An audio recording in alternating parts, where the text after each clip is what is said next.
Presiden Prabowo Subianto telah tiba di Bandara Internasional Sharm el-Sheikh di Mesir pada Senin waktu setempat.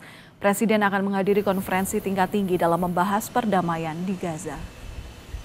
Presiden Prabowo dijadwalkan menghadiri upacara penandatanganan perjanjian perdamaian untuk menghentikan perang di Gaza bersama dengan sejumlah pemimpin dunia. KTT dihadiri lebih dari 20 pemimpin dunia termasuk Presiden Amerika Serikat Donald Trump, Raja Yordania Abdullah II, dan Sekjen PBB Antonio Guterres. Mensesnek Prasetyo Hadi bilang bahwa kehadiran Presiden Prabowo di KTT ini menegaskan peran Indonesia dalam mendorong perdamaian di Timur Tengah.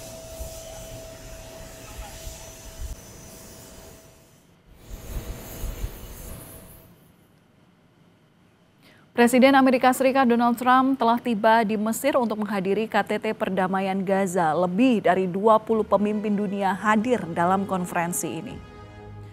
Trump tiba di Mesir setelah sebelumnya bertolak dari Israel. Trump dan Presiden Mesir Abdel Fattah el-Sisi akan memimpin KTT Perdamaian Gaza.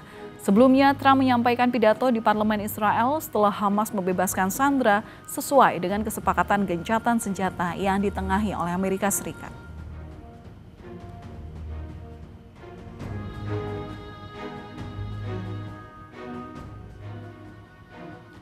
Dan saudara, untuk membahas mengenai KTT Perdamaian di Gaza yang digelar di Mesir ini, kita akan langsung berbincang dengan pengamat Timur Tengah, ada Bapak Mustafa Abdurrahman.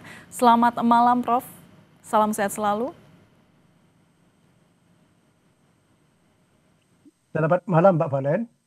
Iya, Pak Mustafa, ini kalau melihat apa yang terjadi di antara Israel dan juga Palestina dengan fase pertama, kesepakatan perdamaian ini seperti apa melihatnya? Ya, saya lihat fase pertama sukses besar ya. Jadi gencatan senjata yang dimulai sejak Jumat malam ya sampai hari Senin ini sudah 4 hari ya. Ini berjalan baik, tidak ada gempuran lagi, tidak terdengar lagi bunyi peluru di jalur Gaza. Ini artinya bisa disebut sukses besar untuk fase pertama ini.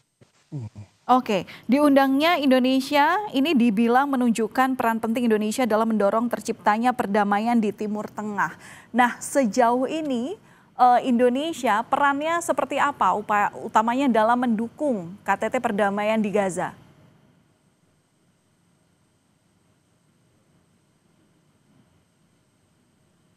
Betul ya, dengan diundangnya Presiden Prabowo hadiri KTT perdamaian di kota Sharm el-Sheikh hari ini menunjukkan bahwa peran Indonesia, khususnya Presiden Prabowo, sudah mulai diperhitungkan di Timur Tengah.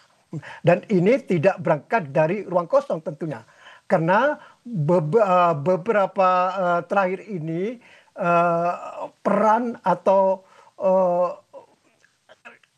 manuver Indonesia atau aksi Indonesia di Timur Tengah cukup kuat seperti ditunjukkan oleh kunjungan Prabowo ke Qatar ketika Qatar mendapat serangan dari Israel pada bulan September lalu. Jadi Presiden Prabowo langsung terbang ke Qatar untuk menunjukkan solidaritasnya. Kemudian sebelumnya pada bulan April lalu, Prabowo juga mengadakan lawatan ke 5 negara Timur Tengah, yaitu Mesir, Jordania, Turki, Qatar, dan Uni Emirat Arab ya. Dan ini untuk pertama kalinya sejak masa Presiden Soekarno ada Presiden Indonesia, yaitu yang dilakukan oleh Presiden Prabowo mengadakan lawatan ke banyak negara di Timur Tengah. Ini kan luar biasa. Nah, ini mungkin merupakan pesan politik yang sudah ditangkap oleh para pemimpin Timur Tengah bahwa Indonesia memang ingin meningkatkan perannya di Timur Tengah. Nah, ketika tercapai kesempatan gencatan di Gaza itu, maka wajar kalau Prabowo ya diundang langsung oleh Presiden Mesir Abdullah Fattah el-Sisi. Ya. Ini satu-satunya presiden yang jauh secara geografis dari Timur Tengah yang diundang ya. Presiden Perdana Menteri Malaysia tidak, kemudian Presiden Indonesia yang secara geografi jauh, tapi diundang khusus oleh Presiden Abdul Fattah el-Sisi. Ini menunjukkan bahwa peran Indonesia itu sudah diperhitungkan di Timur Tengah. Ya, tentu memanfaatkan momentum diplomasi ini harus dimanfaatkan betul oleh Presiden Prabowo Subianto.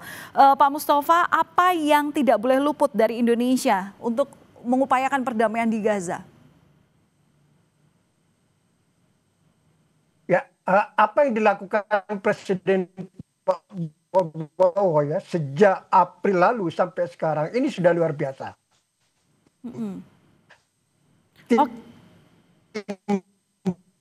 Dan sekarang ke 20.000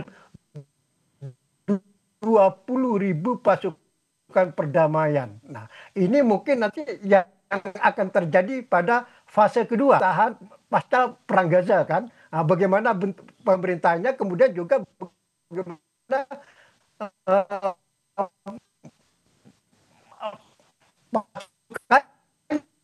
yang menjaga perdamaian keamanan dirundingkan lagi secara detail. Kalau memang nanti ya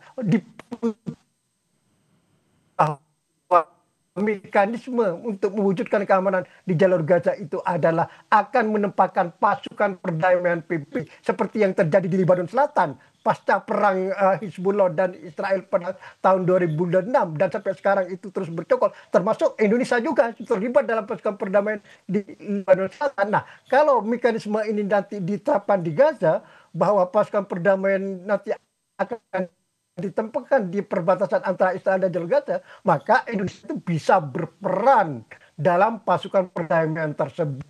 Apalagi Indonesia punya nama baik dan pengalaman. Kemudian itu yang pertama. Yang kedua, apa yang dilakukan Indonesia? Ini penting, nanti fase kedua adalah pembangunan kembali jalur Gaza. Pembangunan jalur Gaza ini biayanya ini cukup fantastis ya, 53 miliar. Di sini mungkin Indonesia bisa ikut berperan ya. Bagaimana perusahaan kontraktor Indonesia untuk bisa datang ke jalur Gaza, ikut membantu pembangunan kembali Gaza bersama negara-negara lain seperti Mesir, Qatar, dan negara-negara Eropa.